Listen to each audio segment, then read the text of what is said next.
அம்மா வீட்டுக்கு வந்தப்போ எடுத்தது இது. ரொம்ப நாள் ஆச்சு. அப்போ வந்து கனகாமரம் எல்லாம் அழகாக பூத்துட்டு இருந்தது நிறையா.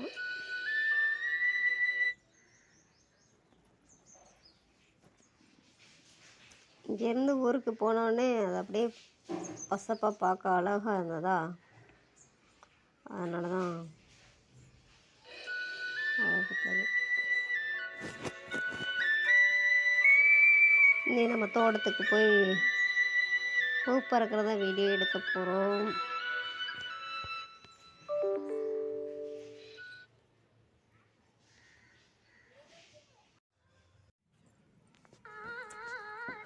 அன்றைக்கி வந்துட்டு முருங்கைக்காய் வந்துட்டு நிறைய இருந்தது. அதனால் சரி பூ கொஞ்சம் நேரம் முடிஞ்சு போய் பூ பறிக்கலாம்னு சொல்லிட்டு அன்னை முருங்கைக்காய் பறிக்கிறத எடுத்தோம். காய் பார்த்தா பிஞ்சு நல்ல பெரிய காயும் கொஞ்சம் நிறையவே இருந்தது.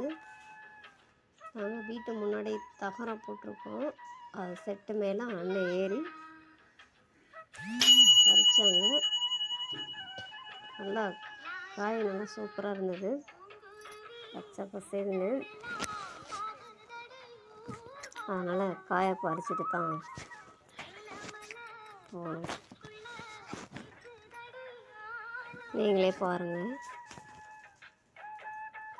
எவ்வளோ பிஞ்சு காயமாக இருக்குன்னு. முருங்கைக்காய் சீசன் அப்போ தான் இருக்கும்.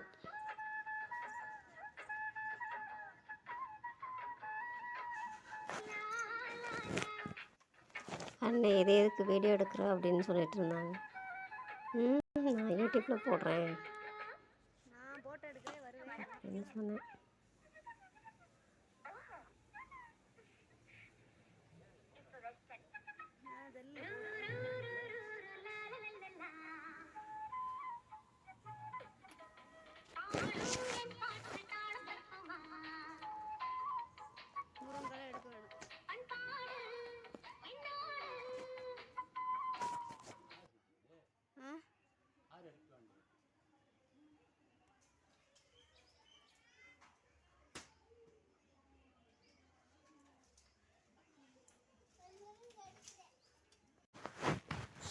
பூத்தோட்டத்துக்கு வந்தால் பார்ப்பாங்க என்ன பூவா பறக்க விடுறாங்க. ஒரு 5 நிமிஷம் 10 நிமிஷம் சந்தோஷமாக அவங்களும் பறக்குவாங்க. அதுக்கடுத்து அவ்வளோதான், வாங்க போகலான்றா. அதனால் அவள் கையிலேயே கொடுத்து நீ வீடியோ எடுப்பாப்பான்னு சொல்லிடுச்சு.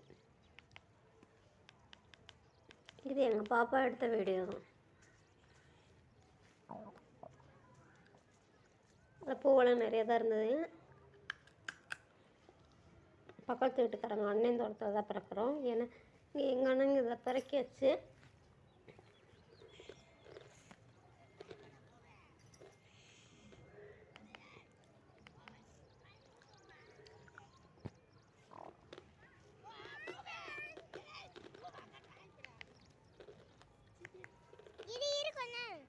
எடுத்து விடுத்தா நீ போட்டு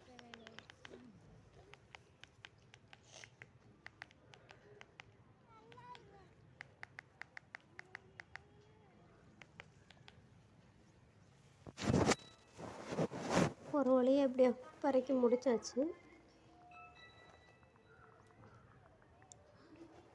ஏன்னா பாப்பாவுக்கு இதில் கொஞ்ச நேரம் வீடியோ எடுத்தால் அதுவே முடியல. வாப்பலாம் எப்படியோ சரி வாங்க வீட்டுக்கு போகலாம் ஃப்ரெண்ட்ஸ்.